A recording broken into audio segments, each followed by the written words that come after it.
At least do it on my own, so I gotta get through it. And the only thing I know is to love what I'm doing. Never give up, never slow, till I finally prove it. जैसा कि आप जानते हैं कि अभी तक हम लोग एम्पियर सर्किटल लॉ की दो एप्लीकेशंस कवर कर चुके हैं, जिसमें फर्स्ट एप्लीकेशन थी magnetic field due to a infinite wire और सेकंड एप्लीकेशन थी magnetic field due to a solenoid. तो यार अब बारी आती है magnetic field due to a toroid, जो ये थर्ड एप्लीकेशन है, थर्ड और लास्ट एप्लीकेशन है। ठीक है, एम्पियर सर्किटल लॉ की। ओके, सो टॉरॉइड का जो दूसरा नाम होता है वो टॉरॉइडल सोलेनॉइड भी होता है। तो पहले जरा हम ये जान लेते हैं कि यार ये टॉरॉइड होता क्या है। ठीक है, देखिए अभी तक हम लोग ये पढ़ चुके हैं कि लेट सपोज अगर मैं कोई एक वायर लेता हूँ और उस वायर को किसी हेलिक्स की फॉर्म में बेंड करता हूँ। ठीक है, इस फॉर्म में अगर मैं इस वायर को बेंड करता हूँ तो और इससे अगर कोई करंट पास हो रहा है, लेट से करंट जा रहा है इससे, ठीक है, तो ये यहाँ पे मैग्नेटिक फील्ड लाइंस बनाएगी कुछ इस तरह से, जो मैग्नेटिक फील्ड लाइंस इसके सेंटर से, इन सभी लूप्स के सेंटर से आपको इस तरह दिखाई देंगी स्ट्रेट, और यहाँ पर जाकर वो ऐसे बेंड हो जाती थी। तो ये हमने कुछ बनाया था, इसको हम क्या बोलते हैं, इससे जस्ट प्रीवियस डेरिवेशन में इसको हमने क्या बोला था, सोलेनॉइड। मतलब कि अगर आप कोई वायर लो और उस वायर को किसकी फॉर्म में बेंड कर दो यार, हेलिक्स की फॉर्म में बेंड कर दो, तो वो क्या बनता है, वो सोलेनॉइड बनता है। अब आपको क्या करना है, अब आपको इसी सोलेनॉइड को पकड़कर इन दोनों हिस्सों से, ठीक है, इन दोनों हिस्सों से पकड़कर बस इसी सोलेनॉइड को किसकी फॉर्म में बेंड कर देना है आपने, इसी सोलेनॉइड को बस आपने बेंड कर देना है किसकी फॉर्म में, सर्कल की फॉर्म में। तो वो सोलेनॉइड जिसको आप सर्कल की फॉर्म में बेंड कर देते हो, वो सोलेनॉइड क्या बन जाता है, एक वो सोलेनॉइड बन जाता है एक टॉरॉइड। मतलब एक सोलेनॉइड जिसको आप एक सर्कल की फॉर्म में बेंड करते हो, मतलब in form of a closed ring, उसको आप क्या बोलते हो, उसको आप बोलते हो टॉरॉइडल सोलेनॉइड या फिर टॉरॉइड। तो बहुत सिंपल सी अगर हम डेफिनेशन देखें इसकी, तो a solenoid bent into the form of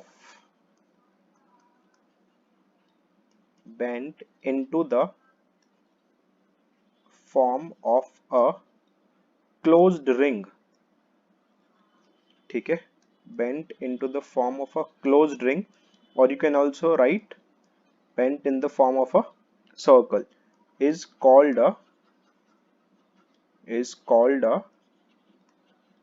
toroid या फिर toroidal सोलेनॉइड। तो थोड़ा हम देख लेते हैं कि ये टॉरॉइड दिखता कैसा है। मतलब जब ये सोलेनॉइड को आप सर्कल की फॉर्म में बेंड कर देते हो तो वो टॉरॉइड बनता है, और वो टॉरॉइड दिखता कैसा है पहले हम वो देख लेते हैं। Now as you can see यहाँ पर जो मैंने डायग्राम बनाया हुआ है, तो अगर आप यहाँ पर थोड़ा ऑब्जर्व करेंगे तो हमने सोलेनॉइड लिया, आप देखेंगे ये वायर है जैसे, ठीक है, जो जहां पर अभी मैं आप देख पा रहे हैं, तो ये वायर है, इसको देखिए हमने, ये अगर ये वायर स्ट्रेट होती तो ये कैसी होती, ये होती सोलेनॉइड। अब हमने इसी वायर को किसकी फॉर्म में बेंड कर दिया, सर्कल की फॉर्म में बेंड कर दिया, जैसा आप देख सकते हैं इस वाले डायग्राम में। तो ये क्या बन गया, दिस बिकम्स अ, ये क्या बन गया, ये बन गया एक टॉरॉइड। बात समझ आई। तो टॉरॉइड सिंपल सी बात है, टॉरॉइड क्या है, एक सोलेनॉइड जिसको आप किसकी फॉर्म में बेंड कर देते हो भाई, एक क्लोज रिंग की फॉर्म में बेंड कर देते हो या फिर एक सर्कल की फॉर्म में बेंड कर देते हो, वो क्या बन जाता है, एक टॉरॉइड बन जाता है। अब यार देखो होता क्या है, जो मेन करंट फ्लो होता है, ठीक है, जो मेन करंट फ्लो होता है वो फ्लो होता है केवल इन टर्न्स के बीच। अगर मैं यहाँ पर इसको आपको मार्क करूं यहाँ पे, तो जो मेन करंट फ्लो होता है यहाँ पर किसी भी टॉरॉइड में, वो करंट फ्लो होता है इन टर्न्स के बीच, सिर्फ इन टर्न्स के बीच। ठीक है, तो जो मैग्नेटिक फील्ड होती है टॉरॉइड की वजह से, वो सिर्फ और सिर्फ इन टर्न्स के बीच होती है। दैट इज एक पॉइंट जो इसके इंटीरियर लाई करता है और एक पॉइंट जो टॉरॉइड के एक्सटीरियर लाई करता है। ठीक है, पॉइंट कौन सा जो कहां लाई कर रहा है, ये पॉइंट कहां लाई कर रहा है, इंटीरियर, और ये पॉइंट जो कहां लाई कर रहा है, exterior, exterior to the toroid. इन दोनों पॉइंट्स पर जो मैग्नेटिक फील्ड आती है ना, वो जीरो आती है। अभी हम उसको प्रूव भी करेंगे कि जीरो कैसे आती है। बस आपको ये याद रखना है कि जो ये करंट है ना, ये करंट इन टर्न्स के बीच फ्लो करता है बस। बात समझ आ गई। ठीक है, देखते हैं जरा। अब देखिए जो मेन करंट है वो टर्न्स के बीच फ्लो करता है। ठीक है, तो अगर हम बात करें मैग्नेटिक फील्ड की, यहाँ पे टॉरॉइड की, अगर मैं यहाँ पे मैग्नेटिक फील्ड की डायरेक्शन बनाऊं अगर किसी भी टॉरॉइड की, तो लेट सपोज हमने एक टॉरॉइड माना, कुछ इस तरह से, दैट इज एक सोलोनॉइड जिसको हमने किसकी फॉर्म में बेंड कर दिया, किसी एक सर्कल की फॉर्म में बेंड कर दिया। तो अब यार है क्या, अगर आप देखोगे, अगर मैं टॉरॉइड की आपको जनरली एक बात बताऊं यहाँ पे, तो इस टॉरॉइड में जो करंट फ्लो होगा वो केवल इन टर्न्स के बीच फ्लो होगा। अब होता क्या है, एक सर्कल है, अगर कोई एक सर्कल है तो ये हम पढ़ चुके हैं, अगर लेट्स से ये कोई सर्कल है तो इसकी वजह से मैग्नेटिक फील्ड लाइन सेंटर से स्ट्रेट स्ट्रेट होती है और यहाँ से कुछ ऐसी हो जाती है, इस तरफ बैंड हो जाती है, जैसा हम पीछे भी देख चुके हैं, जैसा आप 10th में पढ़ चुके हैं, कुछ इस तरह से मैग्नेटिक फील्ड लाइन की डायरेक्शन होती है। तो अगर ये वाला एक सर्कुलर लूप है, ठीक है, जो ये मैंने अभी रेड से हाईलाइट किया, तो इसकी वजह से मैग्नेटिक फील्ड सेंटर से सीधी होगी, फिर अगले से भी ऐसी होगी। तो अगर आप इन सभी को ज्वाइन कर देंगे तो आपको मैग्नेटिक फील्ड लाइंस कुछ ऐसी दिखेंगी, दैट इज ये मैग्नेटिक फील्ड की शेप होगी ड्यू टू अ टॉरॉइड। अब टॉरॉइड क्या है यार, इसकी एक्चुअल में दो रेडियाई होती हैं टॉरॉइड की, एक होती है इनर रेडियाई एंड एक होती है आपकी आउटर रेडियाई। तो ये जो मैंने यहाँ पे बनाया है, ये जो येलो से बनाया है यहाँ पे, तो ये वाली जो रेडियाई है, let's say this is R1, तो R1 जो है आपकी, ये बोली जाती है यहाँ पे इनर रेडियाई, मतलब इनर रेडियस, और ये जो दूसरा है यहाँ पे, ठीक है, ये बोला जाता है आपका, या ये बोली जाती है आपकी ये वाली, this is said to be your R2 which is outer radii, ठीक है, this is your outer radii. तो ये मेनली टॉरॉइड के बारे में हमने जाना कि टॉरॉइड होता क्या है यार, मैग्नेटिक फील्ड कहाँ लाई करती है टॉरॉइड की वजह से, मतलब मैग्नेटिक फील्ड किस तरह होती है, ठीक है। तो सिंपल सी बात है यार, एक टॉरॉइड जिसको आप सोलेनॉइड की फॉर्म में बेंड कर देते हो, दैट बिकम्स अ, सॉरी, एक सोलेनॉइड जिसको आप सर्कल की फॉर्म में बेंड कर देते हो, दैट बिकम्स अ टॉरॉइड। दूसरी चीज जो एक पॉइंट में आपको यहाँ पर अगर लिखूं या मैं एक्सप्लेन करूं कि magnetic field is constant in magnitude, जो मैग्नेटिक फील्ड है वो मैग्नीट्यूड में कांस्टेंट रहेगी everywhere inside the torrid. Inside the torrid मतलब ये टर्न्स के बीच, इस जगह पर मैग्नेटिक फील्ड कांस्टेंट रहेगी, ठीक है, इस जगह पर मैग्नेटिक फील्ड क्या रहेगी, जो मैं भी शेड कर रहा हूं यहाँ पे, मैग्नेटिक फील्ड कांस्टेंट रहेगी यहाँ पर, ठीक है, मैग्नेटिक फील्ड क्या रहेगी, कांस्टेंट। लेकिन ये जीरो होगी, जैसा अभी मैंने पीछे भी आपको बताया था, in the open space interior to toroid and open space exterior to toroid, ठीक है, ये अभी हम लोगों को प्रूव करना है। होपफुली इतनी बात अभी तक आपको समझ आई होगी अच्छे से कि टॉरॉइड क्या होता है यार, मैग्नेटिक फील्ड कांस्टेंट होती है in between the turns of toroid. Reason simple सा है, क्योंकि करंट सिर्फ टर्न्स के बीच में फ्लो हो रहा है, ठीक है, और इंटीरियर और एक्सटीरियर पॉइंट्स पर मैग्नेटिक फील्ड आपकी जीरो होती है। ये अभी हम लोगों को प्रूव करना है डेरिवेशन में, ठीक है।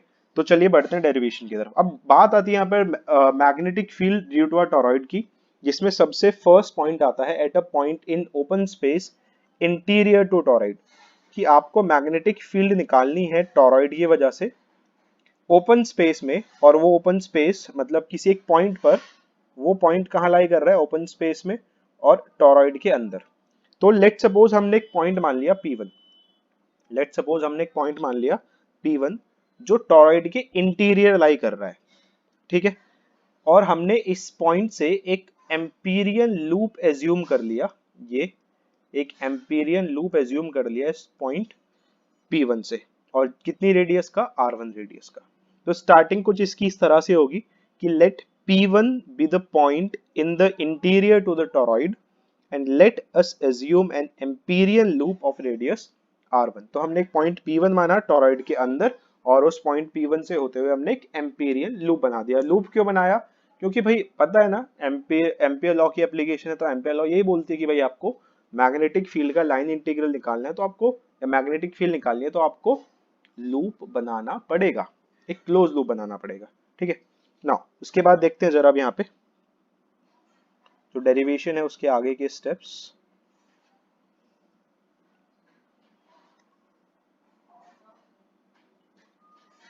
Now line integral of B dot dl, तो B डॉट dl किसके इक्वल होगा यहाँ पे, B dot dl is equals to B dl cos theta, क्योंकि A डॉट B किसके इक्वल होता है यहाँ पे, A dot B is equals to AB cos theta, ठीक है। देन हम यहाँ पर b को बाहर ले लेते हैं, integration of dl cos theta.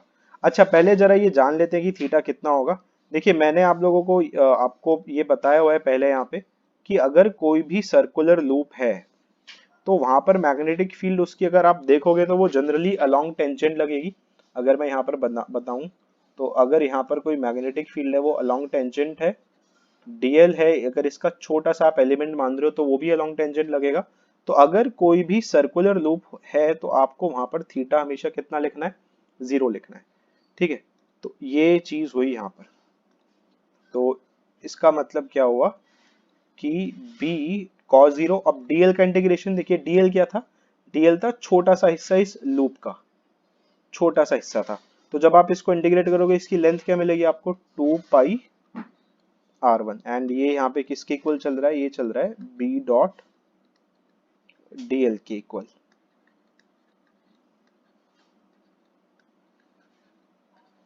तो b डॉट dl किसके इक्वल मिल गया हमको, 2 पाई r1 के, इक्वेशन 1 मान लेते हैं। और अब एम्पियर लॉ क्या बोलती है भाई, अकॉर्डिंग एम्पियर लॉ, ठीक है, तो एम्पियर लॉ के अकॉर्डिंग जो b डॉट dl है आपका, b डॉट dl है वो किसके इक्वल होगा हमेशा, new not times the total current passing through the loop. अब जरा सोचिए क्या इस लूप से कोई करंट पास हो रहा है जो हमने R1 लूप बनाया है, तो सोचिए जरा कोई, क्या इस लूप R1 से, जो ये हमने लूप बनाया R1 रेडियस का, क्या इससे कोई करंट पास हो रहा है, आंसर इज नो, कोई करंट पास नहीं हो रहा यार इस लूप R1 से।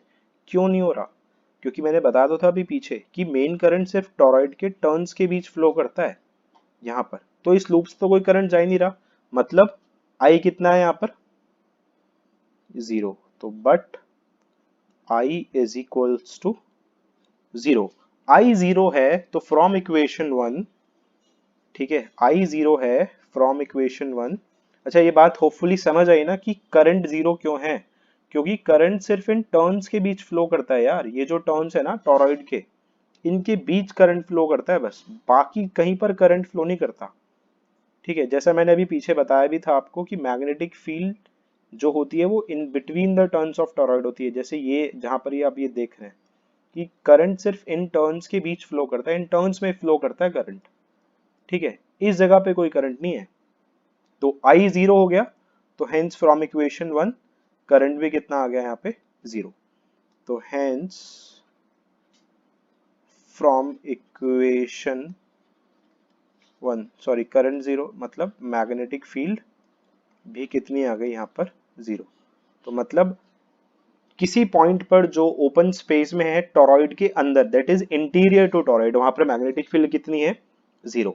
अब बात करते हैं नेक्स्ट पार्ट की इसकी, जहां पर जो मैंने आपको बताया था कि magnetic field in the open space interior and exterior to toroid दोनों जगह 0 है। तो अब आपको क्या करना है, सेम प्रोसीजर, सबसे वही लिखना है कि let us assume let us consider a point P2 and let us assume a Amperian loop या circular loop of radius R2 passing through point P2, इस तरह से आप लिख दोगे। तो फिर से हम सेम अप्लाई करेंगे जैसा अभी पीछे हमने अप्लाई किया कि B dot d l is equals to B d l cos theta, फिर थीटा फिर से 0 हो जाएगा, तो ये क्या आ जाएगा, B इंटू 2 पाई R2। क्यों आ जाएगा B इंटू 2 पाई R2, क्योंकि इस पॉइंट P2 की रेडियस कितनी है, R2। तो ये जो है आपका ये सेम एज फर्स्ट है, बिल्कुल जैसा आप फर्स्ट में करोगे बिल्कुल वही करना है, बस चेंजेस क्या कर देने, जहां पर आपने फर्स्ट में R1 लिखा था बस R1 की जगह क्या लिख देना है आपने, R2। अब बात करें करंट मैग्नेटिक फील्ड की, तो यार मैग्नेटिक फील्ड भी 0 आएगी यहाँ पर, जैसी फर्स्ट में आई थी। क्यों 0 आएगी, ठीक है, क्योंकि करंट जो है वो बस वो टर्न्स में फ्लो कर रहा है, ठीक है, इन टर्न्स के बीच, बाकी कहीं पर करंट फ्लो नहीं कर रहा। ठीक है, तो इसीलिए मैग्नेटिक फील्ड क्या आएगी यहाँ पर, 0 आएगी। तो at a point in the open space exterior to toroid and at a point P या at a point in the open space interior to toroid, magnetic field कितनी आएगी आपके निकल के, हमेशा 0 आएगी। अब आते हैं अपने थर्ड पॉइंट पर, that is eight a point inside the torrid, कि आपको कोई पॉइंट देखना है और वो पॉइंट किसके अंदर लाई कर रहा है, इस बार टॉरॉइड के अंदर, मतलब इन between the turns of torrid. तो लेट सपोज हमने एक पॉइंट मान लिया ये, और मान लेते हैं इस पॉइंट का नाम हमने मान लिया P3। तो इस पॉइंट P से P3 से आपको क्या ड्रॉ करना पड़ेगा, सबसे पहले एक एम्पीरियन लूप। तो लेट सपोज हमने एक एम्पीरियन लूप यहाँ पर ड्रॉ कर दिया इस पॉइंट P3 से, और मान लेते हैं इसकी जो मतलब जो हमने ये एम्पीरियन लूप ड्रॉ किया है, मान लेते हैं इसकी जो रेडियस है, लेट से रेडियस इज R3 और ये रहा इसका सेंटर। तो अगर हम इस लूप P3 का एक छोटा सा एलिमेंट कंसिडर कर रहे हैं, ठीक है, एक छोटा सा हिस्सा आप कंसिडर कर रहे हो dl लेंथ का, तो dl जो होगी वो किसके अलोंग होगी, यहाँ पे dl will be along tangent. ठीक है, पता है ना भाई, वेक्टर एलिमेंट होता है। और अगर मैं मैग्नेटिक फील्ड की बात करूं, तो मैग्नेटिक फील्ड भी किसके अलोंग होगी, यहाँ पे magnetic field will also be along tangent. अगर मैं मैग्नेटिक फील्ड की बात करूं यहाँ पे, तो मैग्नेटिक फील्ड जो होगी आपकी, it will also be along tangent. तो यार ये वही बात आ गई फिर से जो मैंने आपको पहले भी बताई थी कि अगर आपको सर्कुलर लूप दिखता है कहीं पर, तो B और dl लगा दो सेम डायरेक्शन में। ठीक है, लगा दो सेम डायरेक्शन में।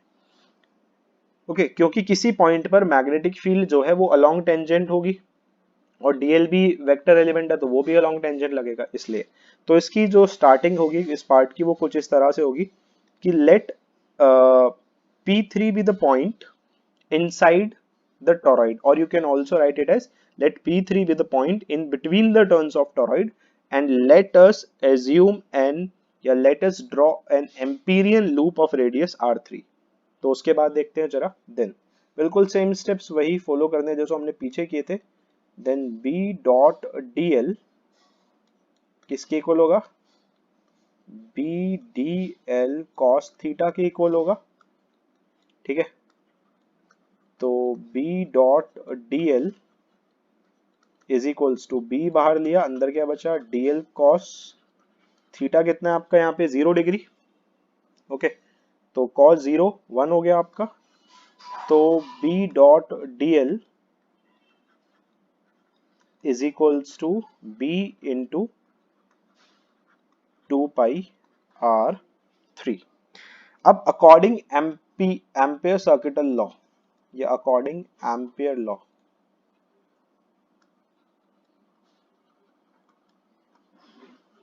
तो एम्पियर सर्किटल लॉ के अकॉर्डिंग यार ये जो B डॉट dl होता है, यार ये B डॉट dl होता है आपका किसके equal, new not times the total current passing through the loop. अब इस लूप से कुछ ना कुछ करंट जरूर पास होना है, क्योंकि टर्न्स के बीच लाई कर रहा है, तो कितना करंट पास होना है, हमने मान लिया टोटल करंट है जो यहाँ पर पास हो रहा है, that total current is IT, जो इस लूप से यहाँ पर पास हो रहा है। अब ये IT की वैल्यू अपने को निकालने की, भाई IT है क्या। तो जैसा हम लोगों ने सोलेनॉइड में माना था कि let I be the current in one turn, ठीक है, हम एक टर्न में करंट I मान लेते हैं, तो टोटल करंट निकालना था पूरी सोलेनॉइड से। तो सेम ऐसे ही ये भी तो एक सोलेनॉइड ही है ना, बट जिसको आपने किस फॉर्म में बेंड कर दिया, सर्कल की फॉर्म में बेंड कर दिया। तो बिल्कुल सेम प्रोसीजर अप्लाई करते हैं कि let I be the current, let I be the current in one turn। तो हमने I माना करंट एक टर्न में, और इसमें बहुत सारे टर्न्स हैं, तो मान लेते हैं एंड लेट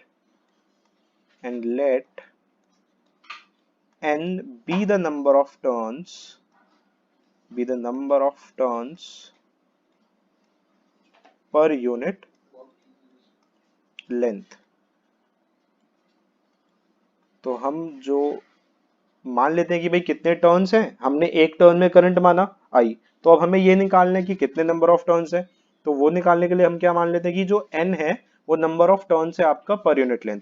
तो टोटल नंबर ऑफ टर्न्स कितने हो गए, तो therefore total number of turns, तो टोटल नंबर ऑफ टर्न्स की अगर हम बात करें यहाँ पे, तो टोटल नंबर ऑफ टर्न्स मतलब कैपिटल N।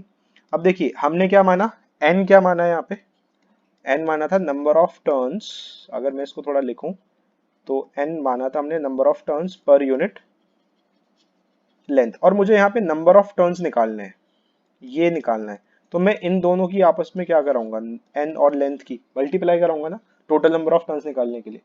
तो N मल्टीप्लाई बाई लेंथ, और लेंथ क्या है, है तो ये सोलेनॉइड ही, लेकिन किस फॉर्म में बेंड करा है, टॉरॉइड की फॉर्म में, मतलब सर्कल की फॉर्म में।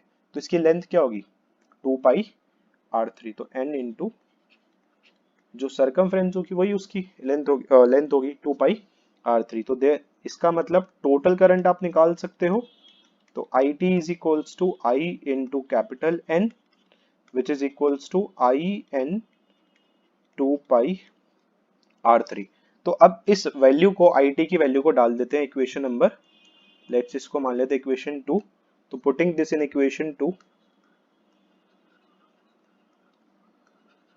putting this in equation 2, हम इसको उठा के डालते हैं इक्वेशन 2 में, तो हमें क्या मिलेगा B dot DL is equals to mu naught into I into N into 2 pi R3 and let's say this is equation number 3। तो फ्रॉम इक्वेशन, इसके बाद इक्वेट कर दो इक्वेशन 1 को और 3 को, तो फ्रॉम इक्वेशन 1 एंड 3 जब आप इक्वेट करोगे तो इक्वेशन 1 ये रही आपकी, ठीक है। इक्वेशन 1 और 3 को इक्वेट कर दो, तो B into 2 pi R3 is equals to mu naught IN 2 pi R3 से 2 पाई R3 कैंसिल, तो मैग्नेटिक फील्ड भी क्या बच गई, तो magnetic field is B is equals to mu naught IN। तो इसका मतलब इतना ही हुआ। अच्छा by the way same formula magnetic field का हमने निकाला था इसके लिए, सोलेनॉइड के लिए। तो इसका मतलब बस इतना होता है कि जो magnetic field due to a solenoid है या टॉरॉइड है वो शेप पर डिपेंड नहीं करती, वो सिर्फ डिपेंड करती है नंबर ऑफ टर्न्स पे, और वो डिपेंड करती है किस पे, करंट पे, ठीक है। सो इस वीडियो लेक्चर में बस इतना ही।